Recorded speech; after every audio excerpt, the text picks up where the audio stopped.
Actually, that was one of the more surreal things that I did. The new Pope, well, I've forgotten the word, not inaugurated, but anyway, new Pope comes on board.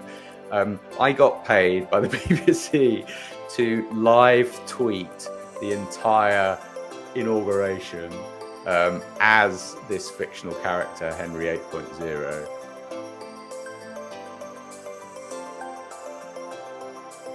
So hello and welcome to Power to Speak, the podcast. And today I'm joined by Glen Long. Glen is an online course mentor and an ex-comedy writer for the BBC. So welcome, Glen. Thank you very much, Jackie. Lovely to be here. Lovely to see you. And you. I'm excited about both of those things, actually. I'm excited about the fact that you are, from what I can tell, a complete guru when it comes to online course creation. So we'll talk about that because that's something I'd like to dig into. But the ex-comedy writer is kind of really what draws me into this conversation. And now we've met each other probably a good year or so ago, before lockdown, or maybe during lockdown. Yeah, I think we've met in a couple of in-person communities before we all got locked down, and then kept in contact since then. Absolutely. So part of the You Are the Media community, which we're both sort of big fans of. So tell me, Glen, how then, where did that kind of bug for writing? Because obviously everything you do, including the course creation, is writing based. So where did that come from?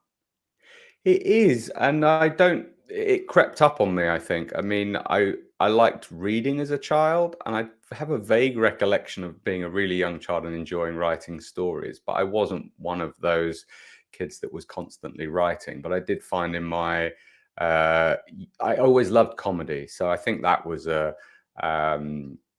sort of guiding light, if you like. I was into all the sitcoms, whether it's sort of Porridge or Blackadder or Fawlty Towers, all of those classics. And I think at some level I recognized that the writing in those series was outstanding. But it didn't really come to anything until I was at university, and was lucky enough to be around the Footlights guys at Cambridge, and put it off, I think, out of pure cowardice until my third year, but got involved in a bit of sketch comedy and writing with a friend. And then I think I connected a couple of things, like a love of words and some kind of inner sense that I was funny, rightly or wrongly. I'm sure if I went back to some of that early stuff, I would cringe like crazy. But then since then, I think I've just drifted towards writing in some capacity. Even in my professional life, I was the guy who ended up writing the words for the website. As I've discussed with you, I've written wedding speeches for people. I've done all sorts of things. And for a while, for 5 years, I was nobly pursuing the goal of being a full-time professional comedy writer, and had some small successes. Yes. Well, you're not going to skim over it just like that. Otherwise, I'd say, yeah, thanks for that. We'll move on. And let's go back. So what were you studying at Cambridge? So I was a nerd when nerd wasn't cool. So I was my best mate at school, Neil Roper. His parents got him a ZX Spectrum, and he loved playing the games. And I persuaded my mum and dad to get me one, but I was the one who was typing in all the programs out of the nerdy magazines, and I wanted to make it do my thing. I mean, I enjoyed the games, but I loved the programming side of it. So from the age of, 10 or 11, maybe earlier, that was my thing. My brother was musical. I was the computer kid. And so that was my background. And it was natural for me to then go on and do computer science, and kind of feel like I lucked my way into a very nice university.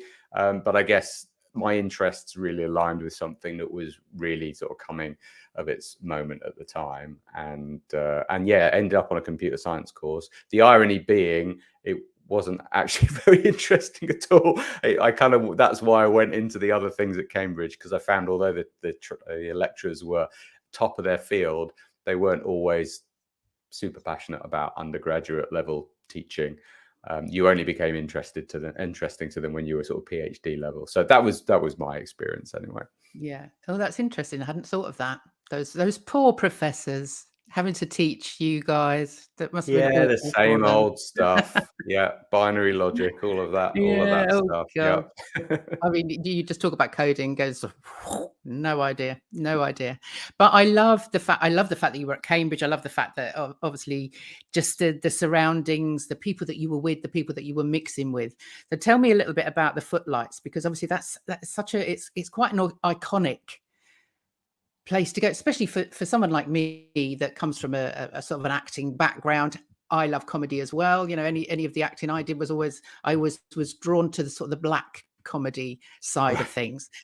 So it really interests me, that kind of Cambridge Lights, the Footlights thing. So tell me a little bit about who was there and what it was like.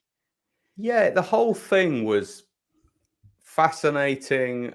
You know, that expression of, youth is wasted on the young. I think maybe that opportunity to some extent was wasted on me not fully understanding it, because I went to a relatively normal school, happened to be good at a few of the right subjects, was pals with a couple of the teachers, and they said, oh, just for a laugh, let's put you in for the Cambridge exam, let's put you in for the Oxford exam. And I was just one of those kids, lucky, I guess. I was good at exams. I mean, that's a very narrow way of defining somebody's abilities, but it happened to play to my strengths.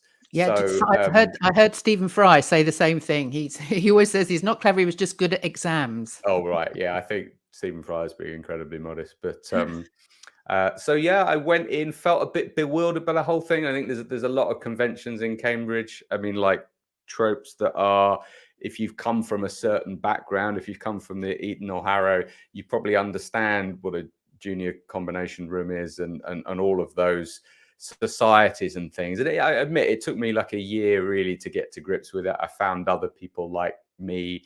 And it was only, I think, what happened first year, I think, was just getting the hang of the entire thing. You know, you move out from home, there's a lot to get to grips with. Second year, I just sort of reacted a bit against all the conventional stuff, and I did caving. I did basically all weird hobbies and sports that were the opposite of, fencing and rowing and all of those, blues, rugby and all of that kind of stuff that I wasn't really that into. And then third year was when I started thinking, well, I really ought to make the most of this. Only 1 year left.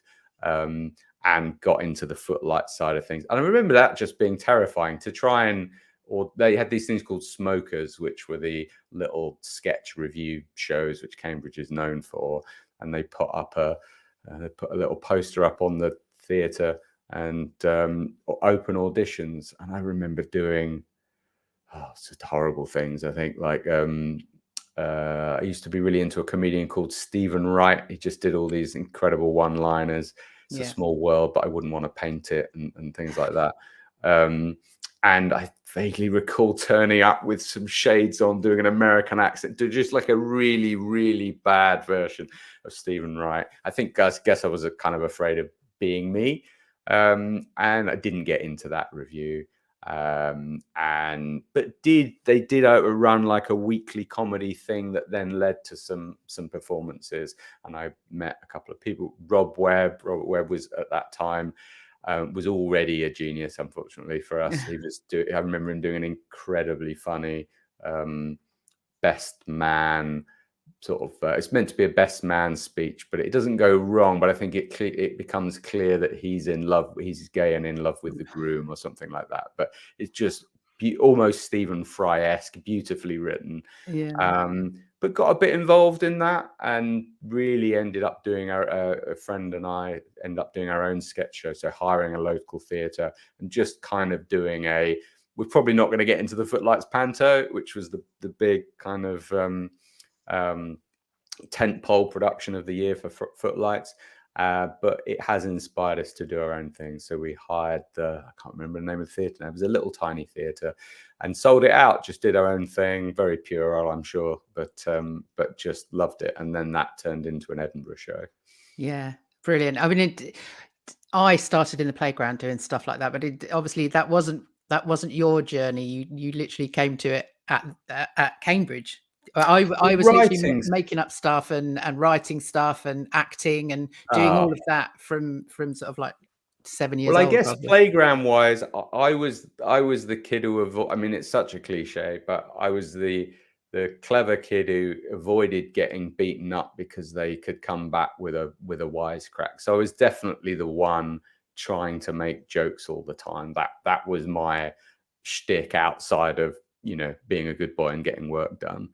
So the comedy, trying to be funny, I think was always there, but I never really considered it to be writing. I never really sat down. I think the first sketch I ever wrote was at Cambridge. So to get to 18 or whatever, and that be the first time you even figure trying to write something funny. In fact, I remember what it was. It was a very obvious sketch around taking the Titanic back to the shop, because obviously there was a bit of a problem with it. And obviously back then, you know, the shop sketch was a staple of any kind of comedy writing. Half of Monty Python was shop sketches. Yeah. And so tell me a little bit about Edinburgh, because we ended up, it turns out that we have both performed at the Bedlam Theatre in Edinburgh. So how was that experience for you? Yeah, so it was, by that point, I feel like I'd hit my stride and I knew that I wanted to do this in some, like the comedy thing in some capacity. Academically, this is actually super relevant now, but I hadn't done anything to do with AI, right? That was an emerging field. I'd done nothing to do with AI at Cambridge. I avoided the topic. I didn't like the lecture for whatever reason.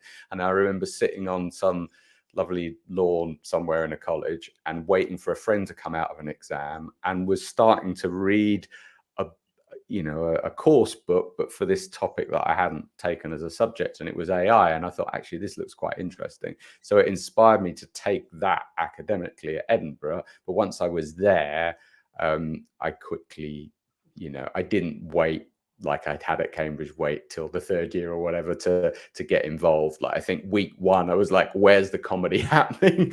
And where the comedy was happening was the Bedlam, and the people doing comedy were I think they call themselves the Improverts. The name changed from sort of term to term. But again, that produced a few people. That Keith out of the office, Ewan McIntosh, he was there.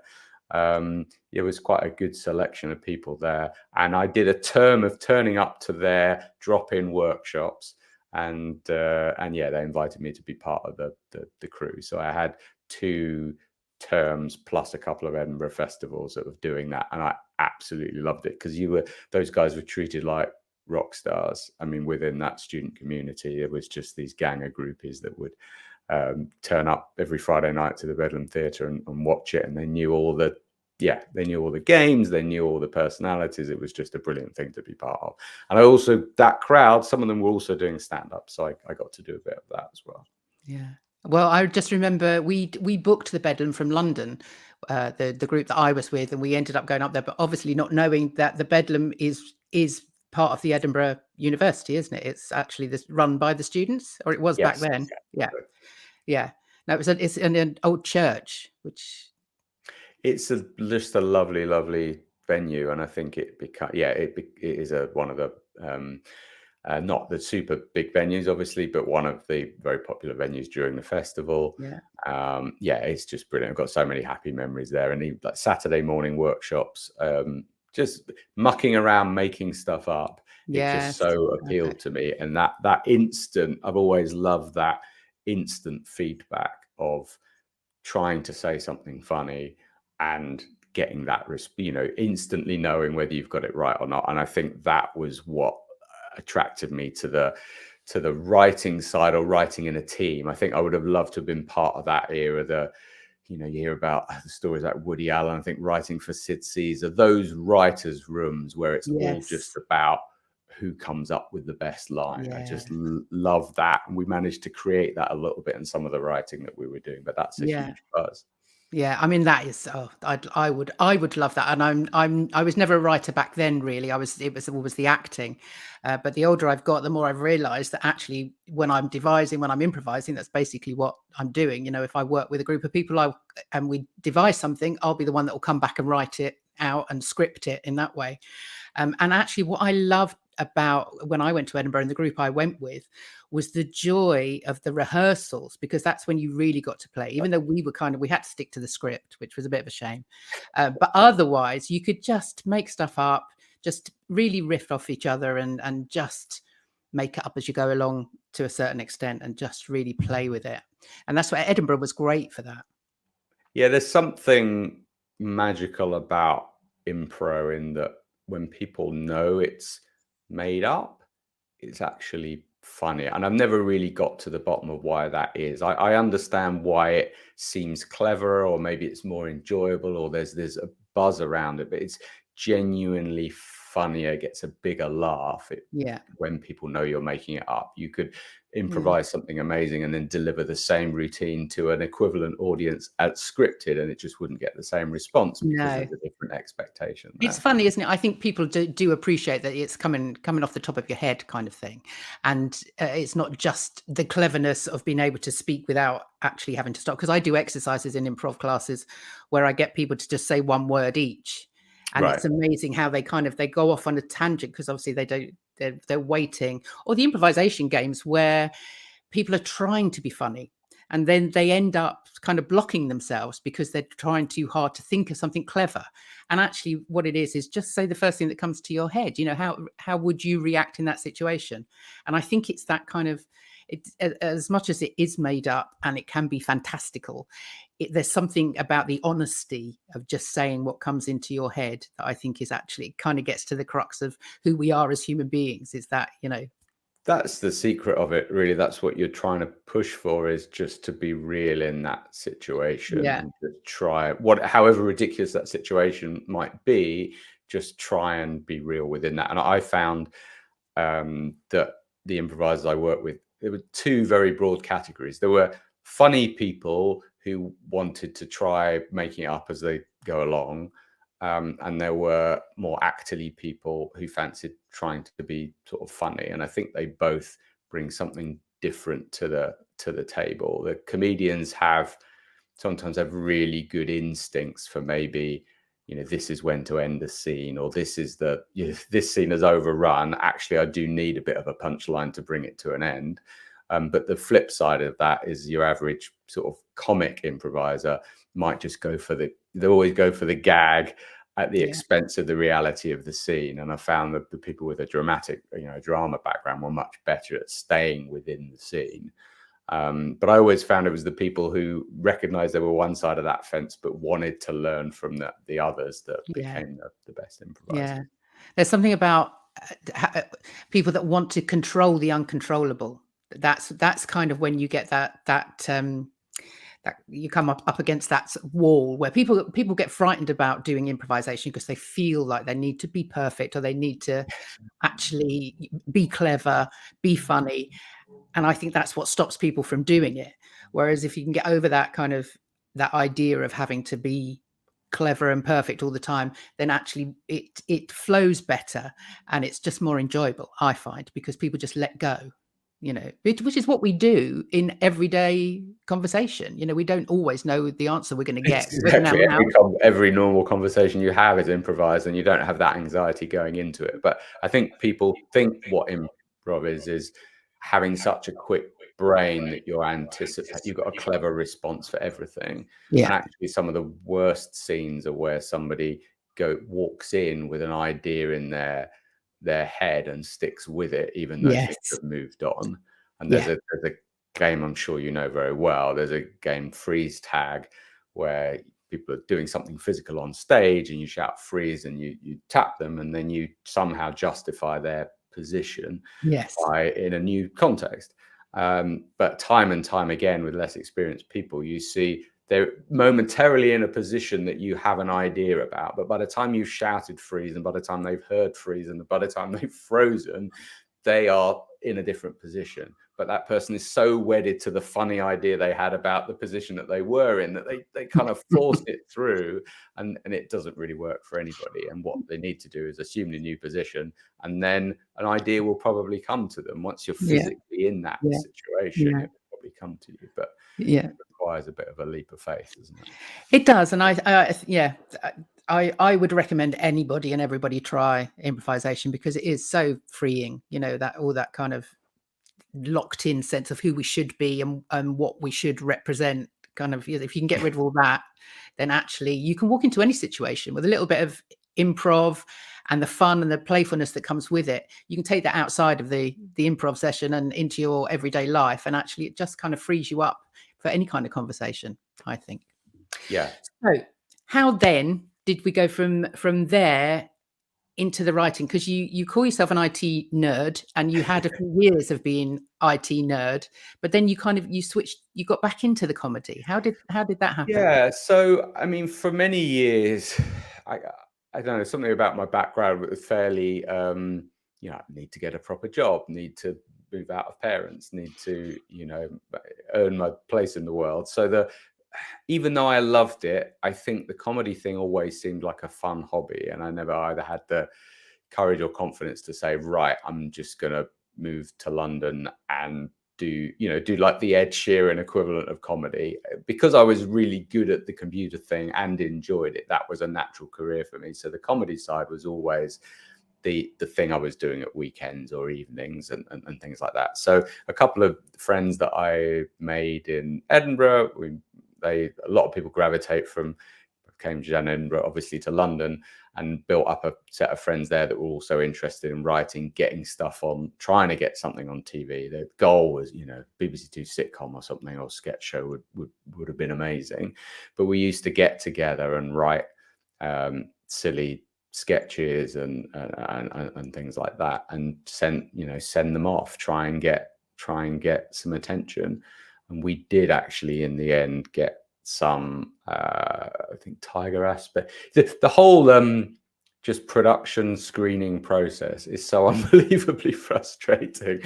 We had an idea which was a fairly high concept, but it was basically, we loved Airplane, the movie, the humor where there's always something happening, like you could watch it 3 times and spot something new. So our pitch was, every week we're going to go to a different location and have this kind of set of things. Like you could be in an airport and there'd be something funny happening at the checkout desk, but then we'd get distracted by a baggage handler and the camera would go in on them and there'd be something funny happening then. And then, there might be, a pilot chatting somebody up. So we would be in the world of that location, and the consistency would be the comedy style, this kind of just constant jokes, visual jokes. So we pitched this to a whole bunch of people, the BBC directly. We pitched it to production companies like Tiger Aspect, and fairly quickly Tiger Aspect invited us in, and we went through like a development cycle with them, which was okay. It was kind of the stereotype of, they start to do things by committee and remove the things that made it distinctive. But I'm sure that's not everybody's experience. But we went through a cycle, and then it didn't happen, and that was upsetting. We moved on to other things, and then about a year later, we got a call from the BBC saying, "Oh, we want to invite you in. We love this idea that I think for some reason that I can't remember, it was called Jacuzzi 9mm. I don't know, remember the Arnold Schwarzenegger line, was it 9mm? For some reason, we called it Jacuzzi 9mm. Anyway, and BBC said, "Oh, we love this idea. Let's get you guys in. We think there's some potential here." And so we phoned each other around and said, "Oh, who sent it to the BBC again? Did anybody?" I didn't even know they was considering it. And it turned out that it was from that, when we sent it like 18 months ago, they'd only just sort of got round to picking it up and getting in contact. So we'd gone through a full round with Tiger Aspect. But we did that, and that was fun. And ultimately, I guess it got a couple of stages away from like a BBC Two pilot commission for this thing. And they sat on it. And by the end, they said, "Oh, it's a bit like that thing Green Wing that they've got on Channel 4. And it's like, well, it wasn't 3 years ago when we pitched it. It is now. You wait long enough, something's gonna come along." So we just kept writing, and then the group sort of split up, and I was writing with one other guy, and I just couldn't get it out of my system to try and get something on. Actually, one early thing while I was still at university was, there was a Radio 4 show called Weekending. Did you know that? It's like satirical show, in very Radio 4 style, gently satirical, but it was one of the few BBC avenues where you could they would take unsolicited material. So there was like this fax number, and if you faxed it on a certain day with your idea for something that was in the news that week, and they liked the sketch, then it might get on. And me and my friend at university got a couple of things on, and that was a huge Wow. buzz. And I think that made us think, maybe there's something to this. If the BBC will pay us for a few silly ideas, maybe we're not completely, fooling ourselves. Yeah. So how did writing for the BBC come around? Was it from that point?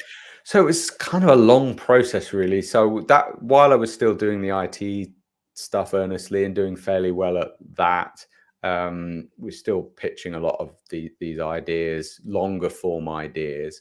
And then I kind of hit a 10-year mark in my IT career, was doing stuff that I was less and less interested in, and just thought, screw this. And I went off and did that traveling thing, but I did it in my sort of 30s rather than sort of 20s.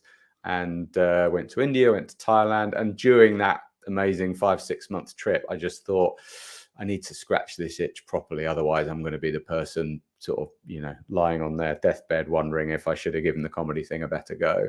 So I sort of, kicked in the job and just said, right, I'm going to be a comedy writer. So my friend and I, we were writing together, sending lots of little sketches off to the BBC. This was just as internet comedy was starting to take off a little bit. So there was probably pre-YouTube, but things going on. So we were pitching lots of little web projects that we thought might not need too big a budget. And one of the things that we did, which I mentioned to you, which kind of looking back is a bit insane. And I think it did drive me the closest to insanity I've ever been, because I needed a big old rest afterwards.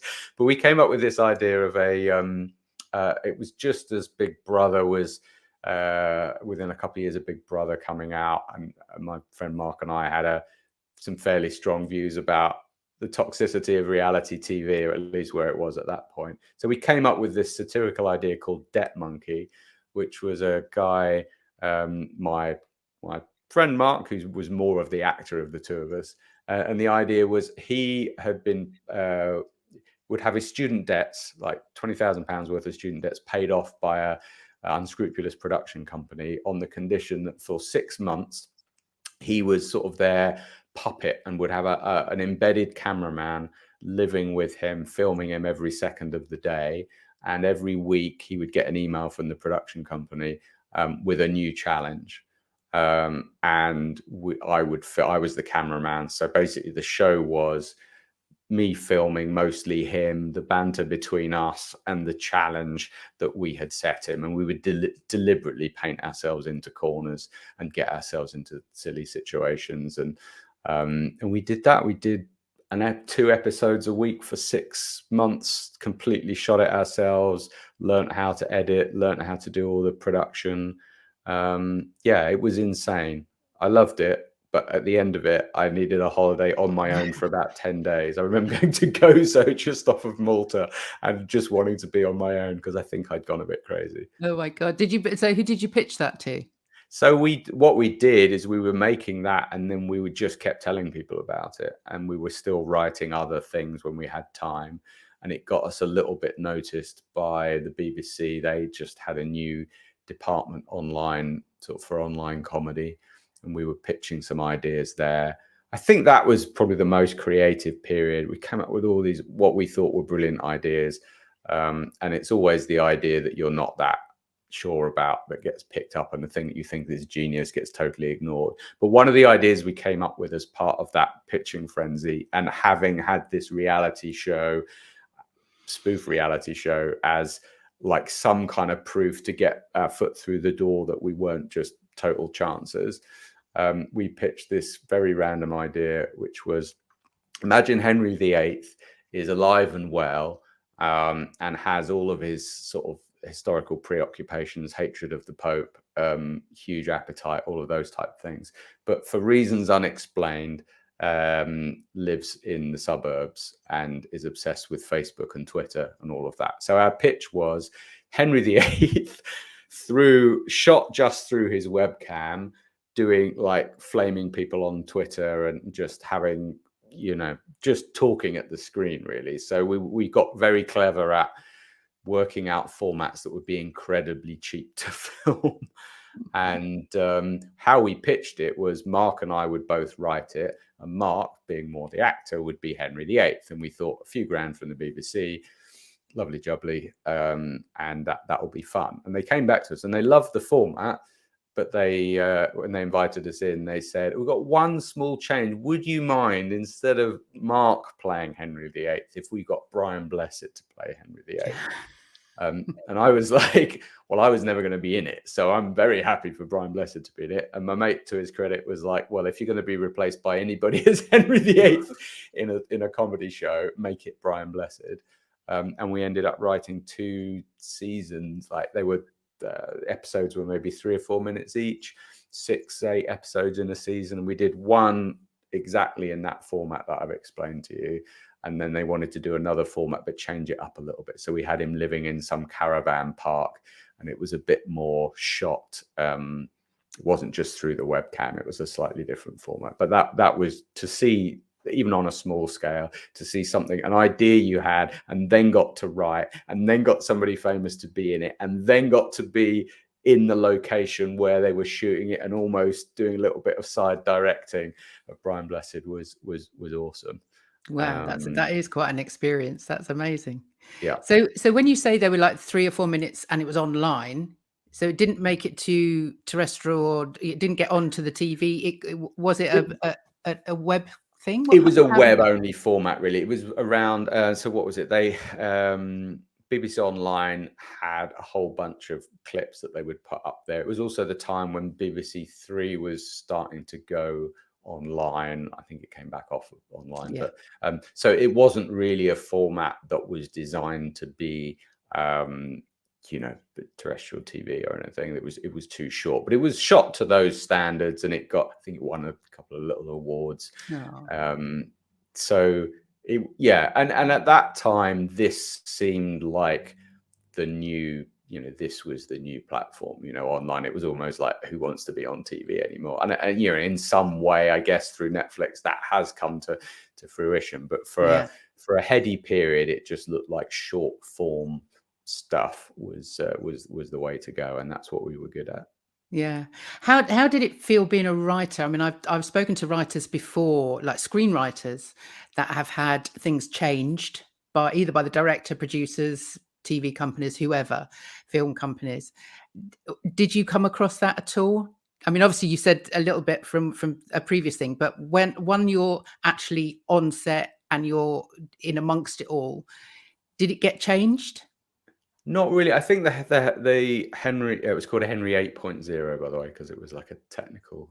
He was a tech obsessed, but it was a small enough project, and the production company called Monkey were really, really good. I don't recall anything really being changed. I mean, we had some discussions when we were working on the scripts about what we could and couldn't get away with, and there were some weird sensitivities, like we played a lot on his hatred for the Pope. Actually, that was one of the more surreal things that I did. I think when the new Pope, well, I've forgotten the word, not inaugurated, but anyway, new Pope comes on board. I got paid by the BBC to live tweet the entire inauguration as this fictional character, Henry 8.0. It was getting lots of response. They trusted us to just not go say anything too offensive. And there was just a range of people. Some people thought it was a real king. Some people thought it was actually Brian Blessed doing it. But yeah, that was so surreal and such good fun. But it didn't really change very much. We got a lot more of that in the earlier for the TV, the TV development process that we went through. And how was Brian in the part? He was like kind of everything you might expect and more. He's very sweary, which probably isn't a huge surprise. But I mean, I joked with people immediately afterwards, but I think it's true. I heard the rudest of all words more in 2 days with him than I think I'd heard up until that point in my entire life. He's just massively passionate, just a huge force of nature, not as tall as you think.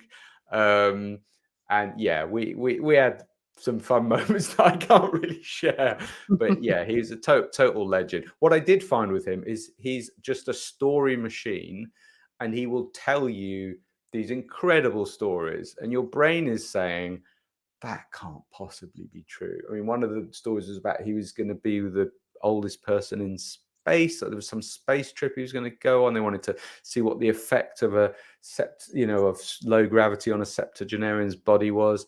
And he tell you, because he's a famous, well, he's a noted mountaineer as well. So he's got some quite dark stories about what's happened, his experiences on the mountains. But he'd tell you 10 of these stories in a day, and you think there's no way all of those can be true. And yet I have literally no idea which ones are and which ones aren't. And some of the craziest ones, you then do a bit of research and it's like, yeah, actually that was true.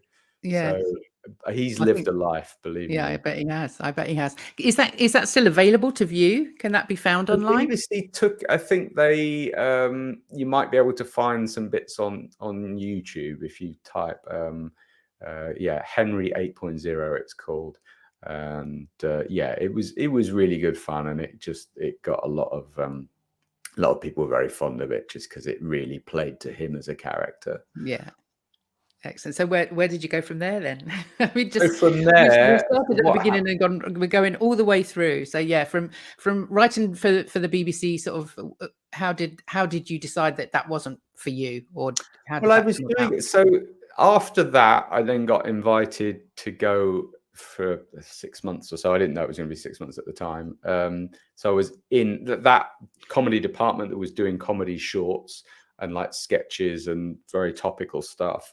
They hired me as like a 2-3 day a week producer editor. So I was working with, I was kind of the equivalent of the guy 20 years ago sitting the other side of the fax machine waiting for the ideas to come through. So I was that guy, but for the online, age. So people were sending us sketches, and I got to decide which ones we might film. And that was really good fun. It was called Sprout, I think it was called. Basically, we would do 3 or 4 online funnies per week inspired by something happening in the news or something in the zeitgeist. And in fact, our mutual friend or colleague, John Burkhart, I met him through that, because he was doing some stuff with the BBC where we had a whole weekend locked in the BBC trying to create something viral. Called Urgent Genius, I think it was. So that was the collaboration between him and what he was doing and this BBC comedy unit that I was working with. So that was brilliant fun. And one of the most surreal things that didn't play out until probably years later was we had I'm a pretty big Radiohead fan, or at least I was at the time. But there was a bit of a running joke that like every album became more obscure and like harder to love than the last. I used to like all the really early rocky stuff. So I didn't come up with this sketch, but I got to direct it. Somebody pitched this idea of like an AA group where people showed up, and it was like for recovering Radiohead fans who finally found the courage to admit that maybe, In Rainbows wasn't as good as the Bends or whatever. Yeah. So we shot that. The director had to pull out at the very last minute, so I ended up directing it in some church hall that we only had sort of use of for 4 hours. Anyway, we shot it. It was a very nicely written sketch, functionally shot by me, but it was fine, and it did modestly well on the BBC site. But years and years later, I remember listening to Adam Buxton podcast where he's got the guitarist from Radiohead, Johnny Greenwood, who's got Oscars for There Will Be Blood and all of that, just talking about this sketch and how much they both enjoyed it. And it was like, that sums up really my weird internet comedy career, that you can do some silly sketch about a band you love, and then years later the member of the band gets to see it, and then somehow through a podcast I get to learn that he's seen it and what he thinks of it. It was just this very strange sort of, See, that is the weird world that we live in these days, isn't it? That anything you put out there is findable at some point by anybody in the world. It's incredible. It's Exactly. incredible. Yeah. Exactly. So So yeah, go on.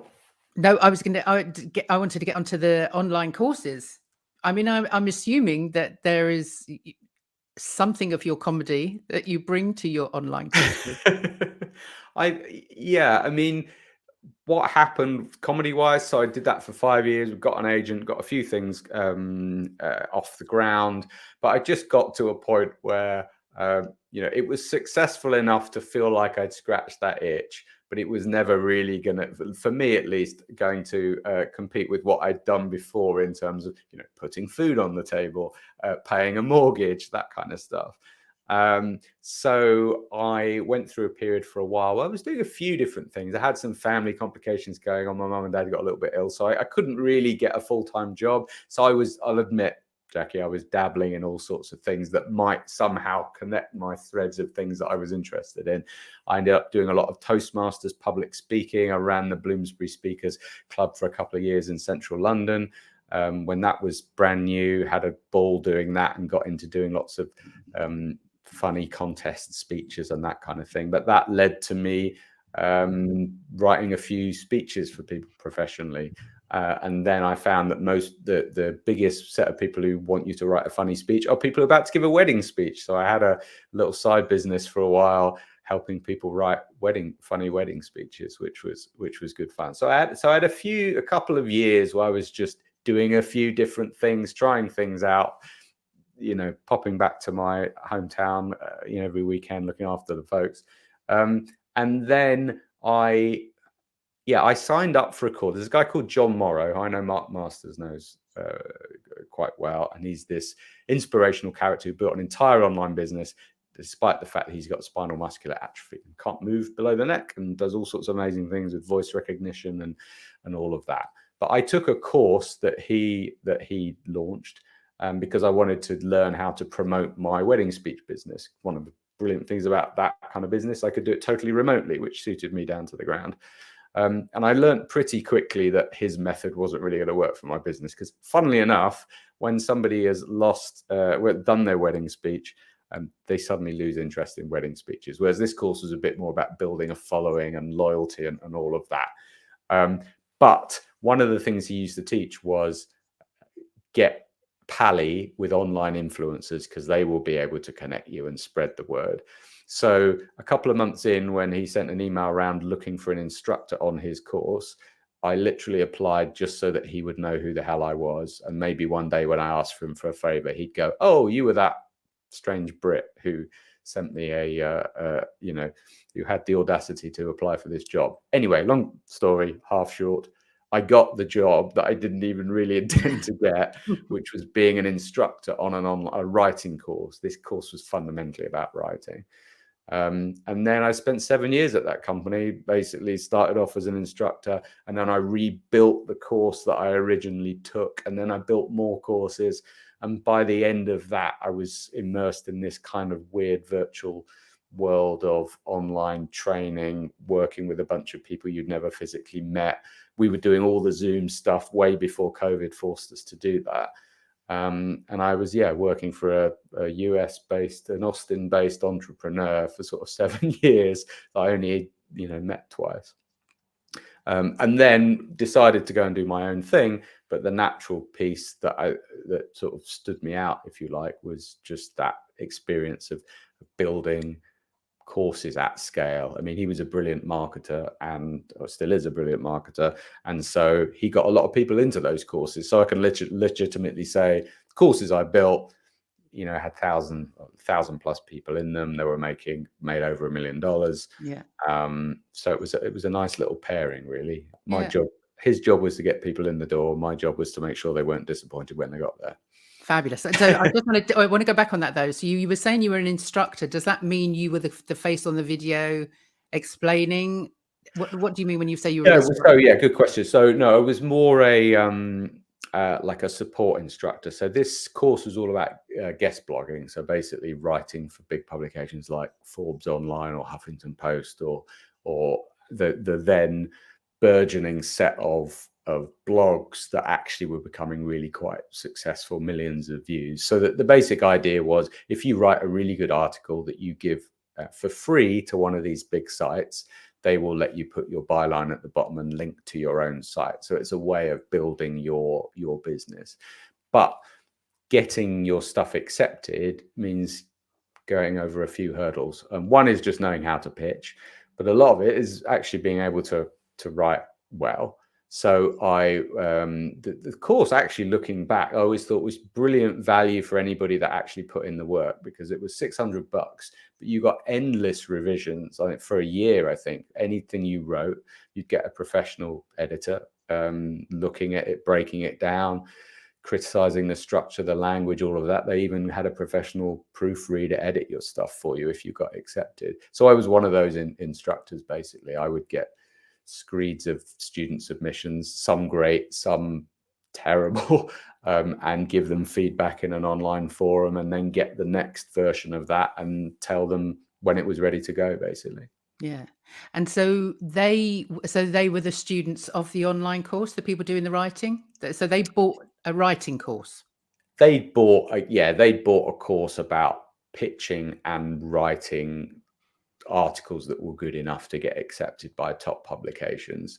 So as part of that, they got support in an online forum where they could submit their work. And I was I was the main instructor at that point who was receiving those submissions, reviewing them, and giving them detailed feedback. So I think, again, that the BBC experience was useful for that, the writing experience, and also the experience of editing those random submissions that would come in, because I could, you get an eye for it. And I think it's one thing to be able to forensically break down somebody's piece of work, what's right, what's working, what's not. But actually, that often isn't the most useful thing to do. You might want to just say, here are the 3 things you should try and achieve in the next draft, because there's no point in massively critiquing a whole section which then isn't even in the next draft. So it was about, how do you use that time efficiently? Yeah. And I was going to ask then, what is the secret of selling an online course? I mean, you said the guy that you worked for out in the States, in Austin, the entrepreneur. What is the secret to actually putting together a successful online course? Yeah, there's 2 different things to that, really, and where most people struggle, which is really common to a lot of, not just online courses, just any really service or business, is the selling side. I mean, the hard truth is, the easiest way to sell an online course is really to already have a big following and a demand for what you do, and then you build a course that meets some of that demand. A lot of people, because the online course industry is a bit of a hype machine, and a lot of it is fueled by the gazillion platforms out there that want everybody to build a course, there is this feeling that anybody, in fact, I've seen this in a Facebook ad, it's like anybody with an interest in a computer can create an online, make an online course business. But actually, tons of people, if you hang around in the groups, the Facebook groups for these platforms and these communities, you get so many people that have disappeared into their man or woman cave for 4 months, built this course, and then they can't sell a single copy of it because they didn't have an audience. They didn't have anybody that trusted them to do what it is that they're claiming to be able to do.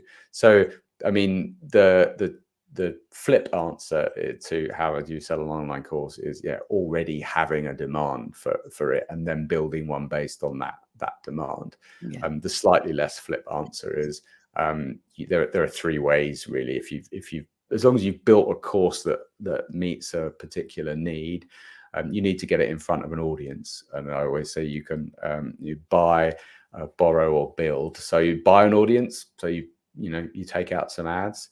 You borrow an audience, so you talk to somebody who already, they're an influencer, or they've got a complementary business and they already have an email list or a social media following, and you cut a deal with them. Whereas if they promote your course to their audience, they'll get a cut. Or you build your own audience, which is the best, but it's also the slowest. So that's kind of what I recommend to people, is that it's an organic thing. You start slow.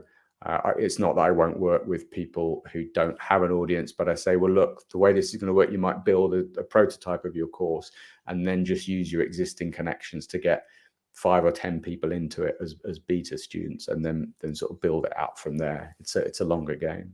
Yeah, because I'm gonna show you your website, which is this is not suitable for misty-eyed unicorn chasers. Yeah, you can see I'm pushing the branding a little bit there. Yeah, I'm trying. I mean, I'm sure you've heard this sort of branding concept of it's not just who you're attracting, it's who you're repelling with your message. And I think there are a lot of people that have bought into, not through their own fault, but bought into that idea that you're just one course video and one course platform away from retiring to a desert island, just watching your PayPal account fill up. It's just not really like that.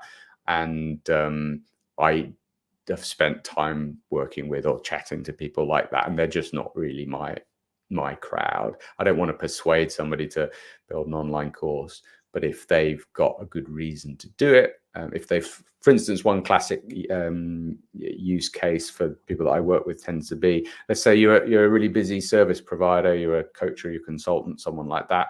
You're really good at what you do. You already get paid to get a result for somebody. Your problem is that there's only 40, 50 hours in your week, and you can only do that for so many people. So there's an income ceiling to that. There's an impact ceiling to that as well. Whereas if you build a course, then you can potentially leverage that to deliver either some of your service for you to free up your time, or it might mean you can do a scaled down version of it that people can buy who otherwise wouldn't be able to afford to hire you one-to-one. So it's tapping into some existing demand. Yeah. One of the things I always say is it's a commonly common tip to say to people that you should know what problem your course solves. So what problem does my course solve for you? But I think you should also know what problem your course solves for you as a course creator. So if the problem is I have more clients than I can deal with, then a course could help that. Or I don't have a low ticket product to offer people who are coming to me, a course could solve that problem. But if your problem is I haven't retired to my desert island yet, then yeah, I'm not your guy. Yeah, I have to say that you've just described me and my business. So that's I mean, it's there. I've got it on my vision board there. April online course. It's yeah, that might be April 2024 or 2025, but I was hoping it might be 2023, but we'll see. Yeah, it's been fabulous talking to you. Really, really great. So what have you got coming up next, Glenn? What's on the horizon for you? So working on a couple of things business-wise. So when I left the previous company, I had what I really wanted to do was create a pretty robust method for taking people through a course process. So I worked with a few different clients to hone that process and then built it into a course. A little bit meta, but I have a course that teaches people to build a course. But I had 7 lovely people go through that in a beta version towards the end of last year. Loads of feedback, loads of good progress. And so one thing I'm doing is just working on getting that feedback into the course and then launching it as more of a packaged program. It'll probably be like a 1-year program with some support from me. And that's called Build Your Best Course. That's the program, if you like. But one of the interesting things I found going through that is that you can get people that are super serious about building a course. They go through all the nice pre-work that I get them to go through about audience and the structure of the course curriculum. And then they hit the content creation. And it's just such a different change of pace and different set of skills required that they really, really slow down. So actually, I've taken a short break and I'm working on a very tactical course, working title, Course Video Confidence, which is just about how do you create even just one lesson? How do you make that a simple, no fuss process? Because I think a lot of people could benefit from just learning that skill, but also it will free up people who do want to build a bigger course. So I'm working on those 2 things, basically. Yeah. I mean, you very kindly sent me a course creation course that you've done. Is that the one you're talking about? Oh yeah, well I've got a free, just as I left the old business, I kind of, as a way of building my following and my email list, I created a 20-part course. It's like a beginner's course called the Online Course Sprint. The pitch was, if my old boss, if I built this course for my old boss, he would definitely be charging at least $500 for it. So I got a few people to promote it on that basis. So absolutely, people can go to my website and get on that. It's these bite-sized, like 4 or 5 minute videos. It's I position it as sort of fun, fast-paced, and free. So if you go on my website, glenlong.com, if you put /sprint on the end, that will take you directly to the page, but you can find it from that link as well. Yeah, and I have to say it is very good. And I have got to that point where I'm now like, oh, okay, so now I need to do something about it. Well, weirdly, So I like to dissuade people from, if I dissuade more people than I persuade to create a course, that's good, because I think most people who want to probably shouldn't. And I'm just here to help the ones that should. yeah. Well, perhaps we'll have that discussion after Yeah, I click absolutely. end Love to. record. Brilliant. Oh, thank you for your time today. It's been a lovely conversation. I just love talking about comedy and everything that you do and everything that you've done. And I'm looking forward to seeing you on Creator Day for Yes, your other absolutely. media. So that's, Absolutely. yeah. All right. Well, look, Jackie, it's always a pleasure talking to you. Thank you very much for And inviting me, you, Glenn. and have a brilliant weekend. And you. Speak to you soon. Bye-bye.